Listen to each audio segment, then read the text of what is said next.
Welcome to the Baseface Network.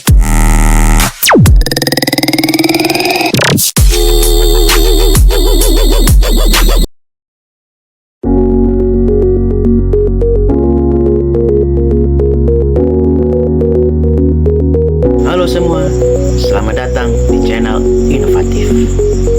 Terima kasih telah mampir di channel ini dan menonton video saya. Saya akan membawakan hal-hal menarik tentang seputar perkuliahan, terkhususnya perkuliahan ekonomi teknik. Baiklah, sebelum saya melanjutkan video-video yang membahas tentang materi tersebut, izinkan saya memperkenalkan diri. Saya bernama Francisco Prasetyo Taing Menas, mahasiswa semester 3 dari kampus Institut Teknologi Albert Funai Kupang. Video ini saya buat untuk ujian akhir semester. Di video kali ini saya akan membahas beberapa rangkuman materi ekonomi teknik yang saya pelajari dari pertemuan awal hingga 14. Jadi saya harap supaya teman-teman dapat mengikutinya tanpa rasa bosan. Saya akan membahas tentang beberapa rangkuman materi-materi ekonomi teknik dari pertemuan pertama hingga ke-14 yang sangat menarik. Jadi jangan lupa like, komen, dan subscribe, dan jangan lupa nyalakan lonceng notifikasinya agar tidak ketinggalan dengan materi-materi yang menarik lain. Tanpa berlama-lama lagi, mari kita mulai pembahasan materinya.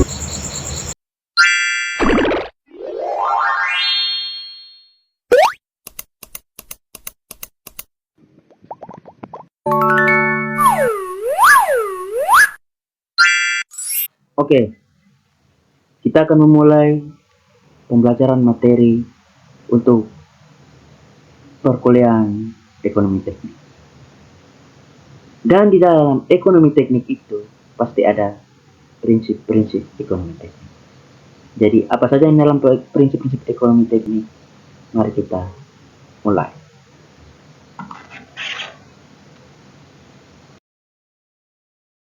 Yang pertama, pasti ada pengertian ekonomi teknik. Di dalam pengertian ekonomi teknik sendiri itu adalah ekonomi teknik merupakan disiplin ilmu yang mengintegrasikan prinsip-prinsip ekonomi dengan praktik-praktik teknik. Di dalam era globalisasi ini, pengambilan keputusan yang melibatkan pertimbangan ekonomi dan teknik menjadi semakin penting, terkhususnya bagi para insinyur dan manajer. Harus mampu membuat keputusan yang tidak hanya berdasarkan pertimbangan teknis tetapi juga pertimbangan ekonomi. Oleh karena itu, pemahaman tentang prinsip-prinsip ekonomi teknik menjadi esensial bagi setiap profesional yang terlibat dalam bidang teknik dan manajemen. Yang berikutnya, terdapat prinsip ekonomi teknik yang selanjutnya. Prinsip teknik ini mencakup berbagai konsep dasar yang digunakan untuk menganalisis masalah-masalah ekonomi yang dihadapi dalam praktik teknik. Beberapa prinsip utama dalam ekonomi teknik ini meliputi ada 6. Yang pertama adalah nilai waktu dari uang, yang bisa disebut time value of money. Yang kedua adalah analisis biaya manfaat, yang bisa disebut cost benefit analysis. Dan yang ketiga, analisis titik impas, atau yang biasa kita sebut break even analysis. Dan yang keempat, depresiasi dan amortisasi. Dan yang kelima, analisis penggantian, atau yang biasa kita sebut replacement analysis. Dan yang keenam adalah perbandingan alternatif. Next, kita lanjut ke materi berikutnya. Jadi, kesimpulan dari ekonomi teknik ini adalah ekonomi teknik merupakan disiplin yang sangat penting yang menggabungkan prinsip-prinsip ekonomi dan praktek teknik untuk mendukung pengambilan keputusan yang lebih rasional dan efisien.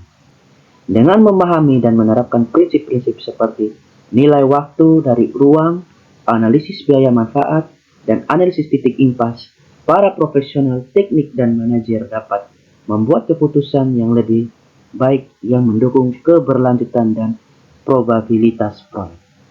Ekonomi teknik juga berperan penting dalam merencanakan investasi, pengelolaan aset, dan optimalisasi penggunaan sumber daya sehingga menjadi kompetensi yang sangat dibutuhkan dalam era industri saat modern.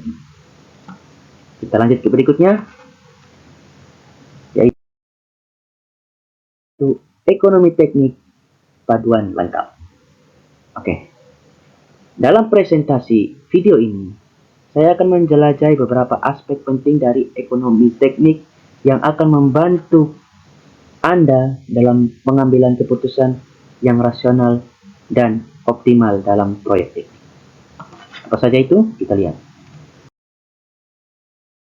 Yang pertama, biaya produksi faktor-faktor utama. Itu ada 3. Baiklah, yang pertama, kita mulai dari bahan baku. Bahan baku sendiri merupakan komponen utama biaya produksi. Harga bahan baku yang fluktuatif dapat berdampak signifikan pada probabilitas proyek. Mengoptimalkan penggunaan bahan baku dan mencari alternatif yang lebih terjangkau dapat menjadi strategi penting.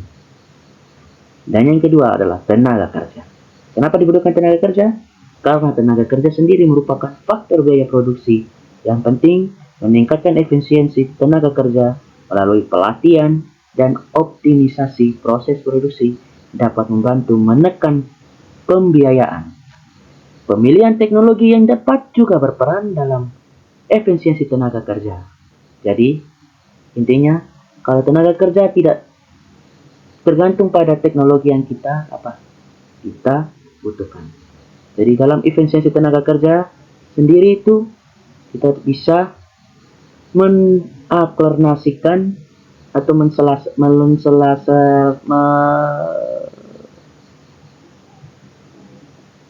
menyelaraskan itu tenaga kerja supaya menjadi pemilihan teknologi yang tepat. Dan yang ketiga adalah Yang ketiga adalah biaya overhead. Biaya overhead meliputi biaya operasional seperti listrik, sewa, dan pemeliharaan. Mengoptimalkan penggunaan energi efisiensi, proses dan teknologi yang hemat energi dapat membantu mengurangi biaya overhead.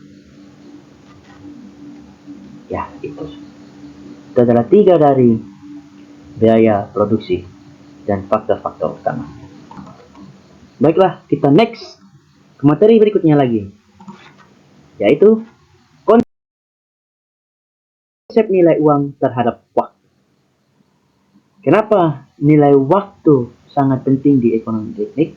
Karena nilai waktu uang atau bisa disebut TVM. Konsep TVM mengakui bahwa uang memiliki nilai yang berbeda di waktu yang berbeda. Yang kedua, nilai tunai PV. Nilai tunai adalah nilai uang saat ini dari uang yang diterima di masa depan. Yang ketiga, nilai masa depan VS. Nilai masa depan adalah nilai uang di masa depan dari uang yang diterima saat ini. Yang keempat, diskon. Proses pengurangan nilai masa depan menjadi nilai tunai menggunakan suku bunga tertentu. Dan yang kelima, anuitas. Serangkaian pembayaran yang sama yang dilakukan selama periode-periode selanjutnya. Oke, kita lanjut lagi.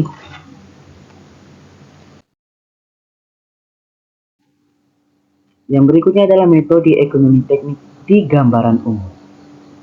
Yang pertama, metode nilai sekarang atau disebut present work.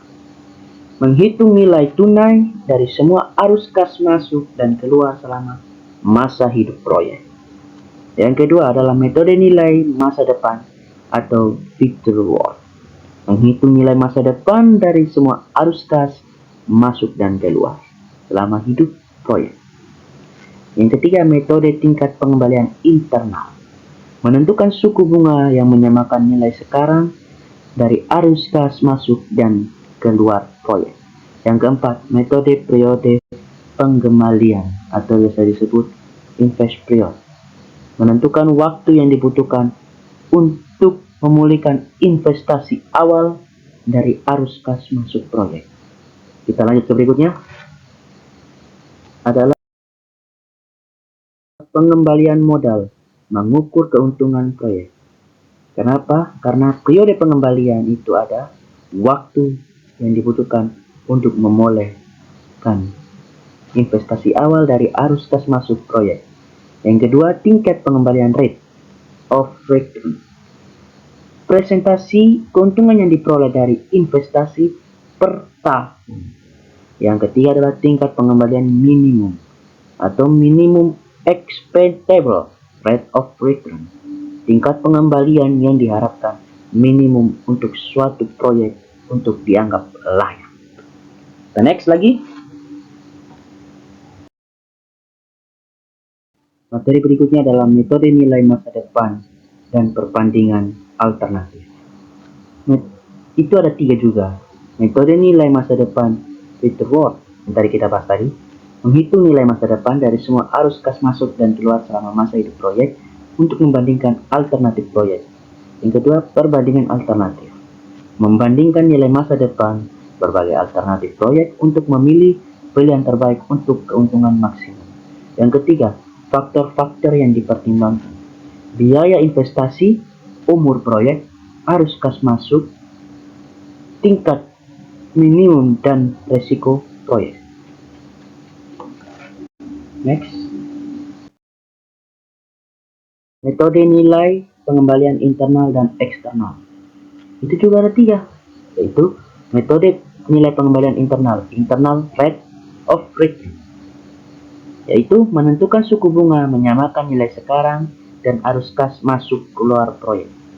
Metode nilai pengembalian eksternal rate of return, menghitung nilai tingkat pengembalian yang mempertimbangkan biaya modal dan biaya kesempatan yang diabaikan.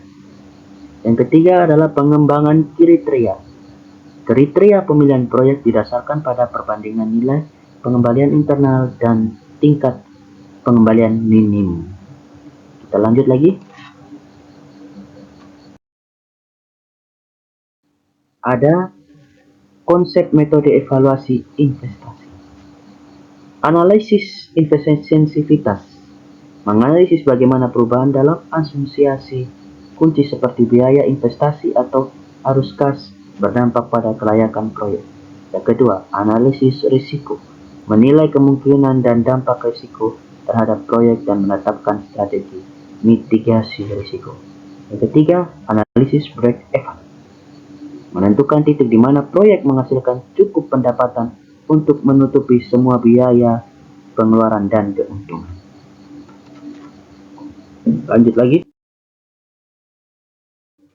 Metode future worth dalam ekonomi teknik. Future worth, FW, menghitung nilai masa depan dari semua arus kas masuk dan keluar selama masa hidup proyek. Kedua, aplikasi FW, membandingkan alternatif proyek, mengevaluasi kelayakan investasi, dan memprediksi keuntungan di masa depan. Ketiga, keuntungan, menghitung semua arus kas ke satu titik waktu di masa depan, memfasilitasi perbandingan yang adil. Next, rate of return di ekonomi teknik. Baik, tadi kita sudah membahas panjang lebar rate of return itu. Baiklah, kita lanjutkan lagi. Rate of return atau bisa disebut di dalam presentasi keuntungan yang diperoleh dari investasi per tahun, ROL yang lebih tinggi menunjukkan proyek yang lebih menguntungkan. Dalam memilih proyek, kita perlu mempertimbangkan ROL minimum yang diinginkan. Kita lanjut ke materi selanjutnya.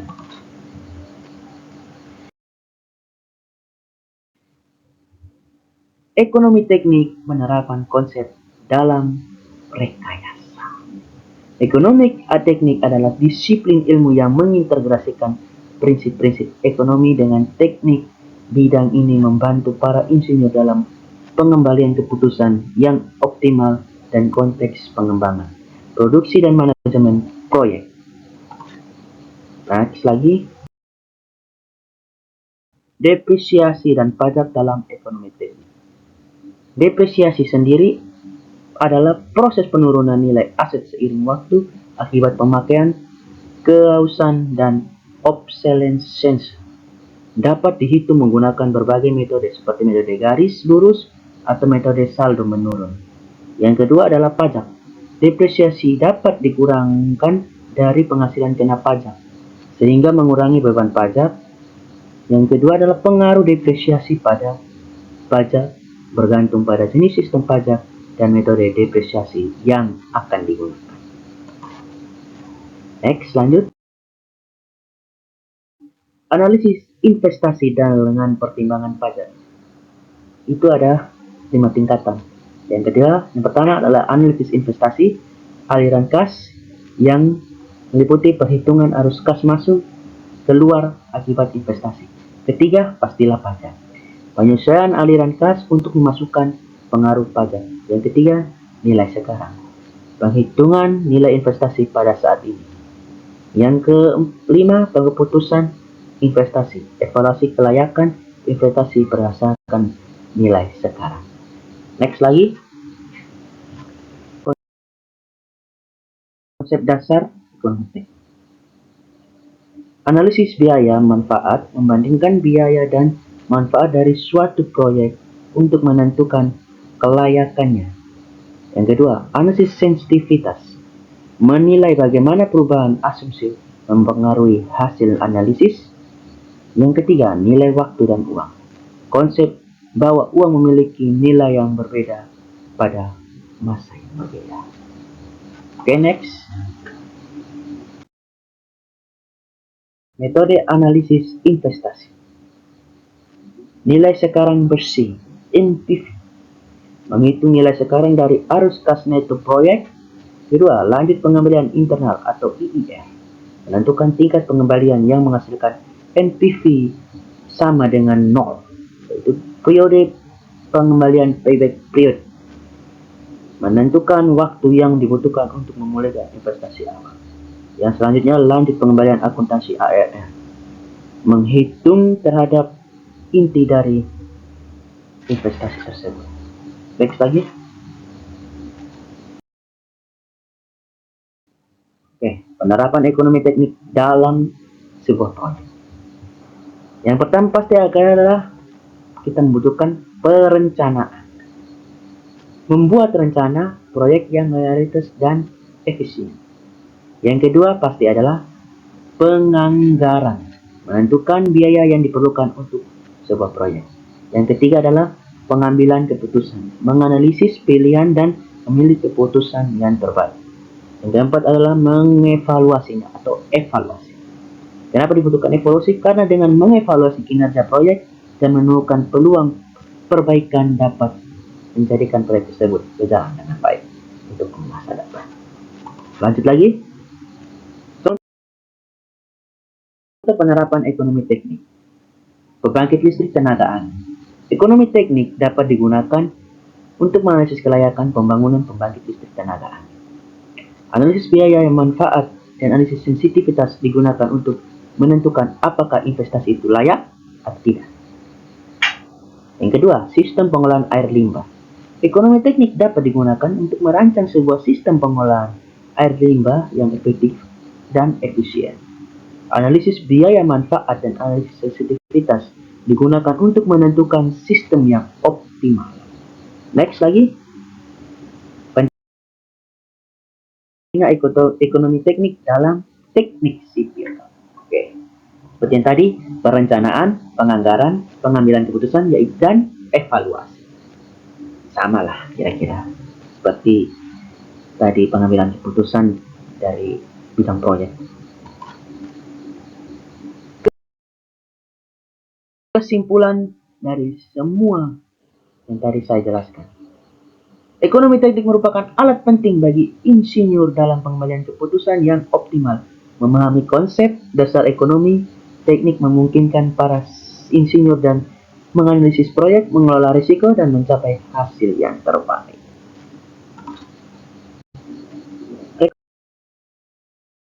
Rekomendasi: mempelajari ekonomi teknik lebih lanjut akan membantu para insinyur dalam karir mereka mengembangkan pemahaman yang lebih dalam tentang analisis keuangan, investasi, dan manajemen risiko akan meningkatkan kemampuan mereka dalam mengelola proyek dan mencapai hasil terbaik.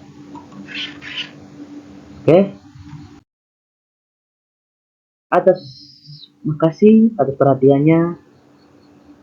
Terima kasih. Ya, mungkin cuma segini saja video yang dapat saya sampaikan. Tapi sebelum itu saya ingin meminta maaf jika ada kesalahan kata-kata atau kurangnya kamera yang saya gunakan ini dan beberapa suara-suara bising yang lainnya. Maklum, saya memulai rekaman ini pada jam 11 malam, jadi ada suara-suara alam seperti binatang tolong dimaafkan. Atas kekurangannya, saya Francisco Prasetyo Taimenas mengucapkan terima kasih sebesar-besarnya. Selamat merayakan Hari Natal bagi umat Nasrani dan Tahun Baru bagi kita semua. Shalom.